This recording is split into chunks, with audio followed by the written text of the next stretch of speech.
ಶ್ರೀಕೃಷ್ಣಾಯ ನಮಃ ಶ್ರೀ ಗುರುಭ್ಯೋ ನಮಃ. ಮಂಗಳಂ ಭಗವಾನ್ ವಿಷ್ಣುರ್ಮಂಗಳಂ ಮಧುಸೂದನಃ ಮಂಗಳಂ ದೇವಕೀ ಪುತ್ರೋ ಮಂಗಳಂ ಗರುಡಧ್ವಜ.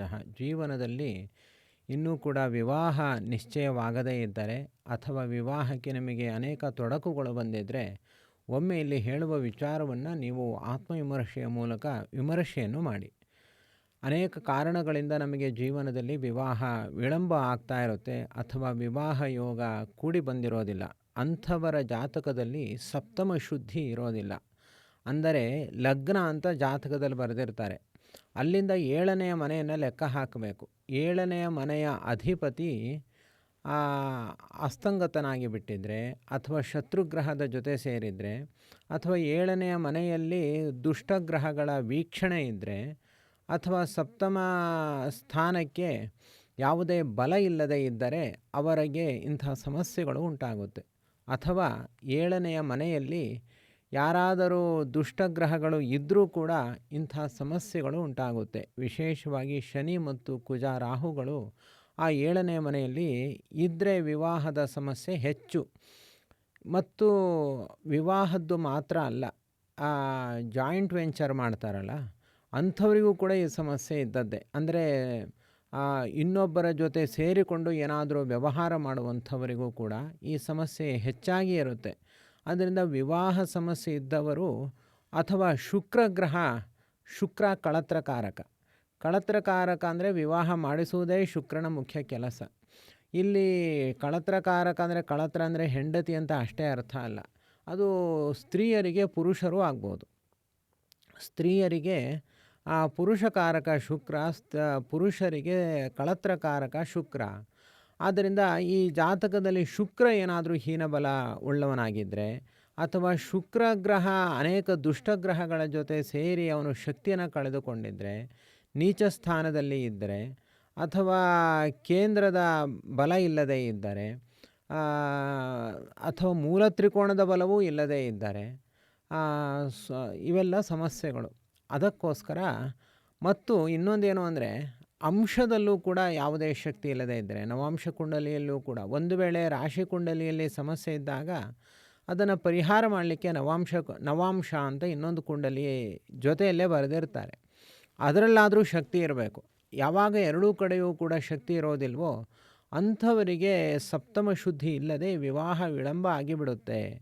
ಅದಕ್ಕೋಸ್ಕರ ನಾವು ಏನು ಮಾಡ್ಬೋದು ಅಂತಂದರೆ ಅನುಭವಿಸಬೇಕು ಅಷ್ಟೇ ಅಂತ ಹೇಳೋದು ಉತ್ತರ ಅಲ್ಲ. ಅನುಭವಿಸುವ ಅವಶ್ಯಕತೆ ಇಲ್ಲ.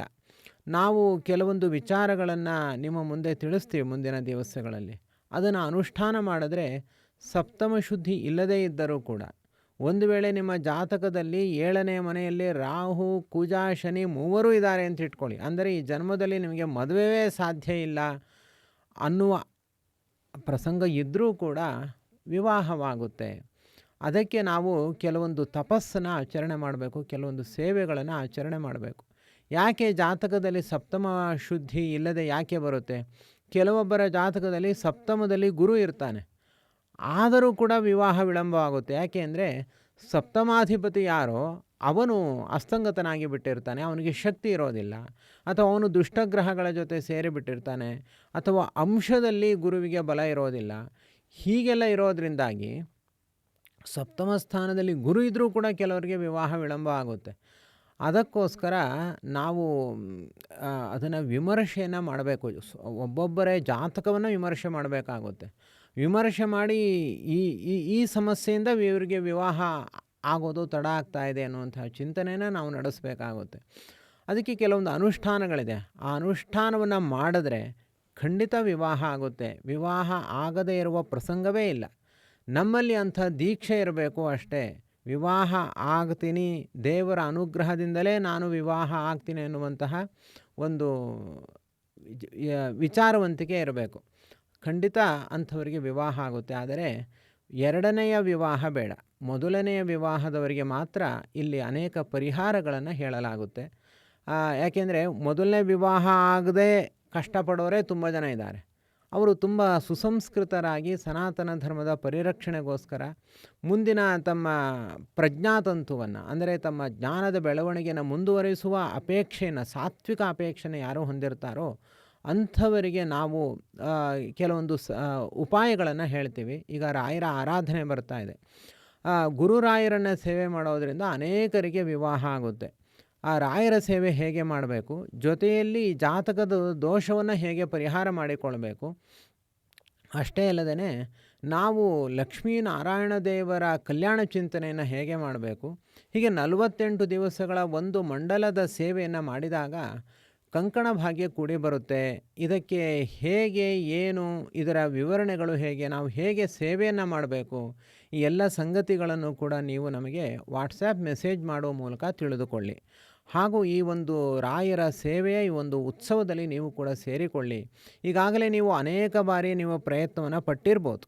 ನೀವು ನಾವೇ ಅನೇಕ ಬ್ಯಾಚ್ಗಳನ್ನು ಮಾಡ್ತೀವಿ, ಅದರಲ್ಲೂ ಕೂಡ ನೀವು ಸೇರಿರ್ಬೋದು. ಆದರೆ ಪುನಃ ಸೇರಿಕೊಳ್ಳಿ ಅನ್ನೋದೇ ನನ್ನ ಅಪೇಕ್ಷೆ. ಯಾಕೆ ಅಂದರೆ ಅದು ನಾವು ಮಾಡಿರೋಲ್ಲ, ನಾವು ಹೇಳಿದ್ರೂ ಕೂಡ ಅನೇಕರು ಆಚರಣೆ ಮಾಡಿರಲ್ಲ.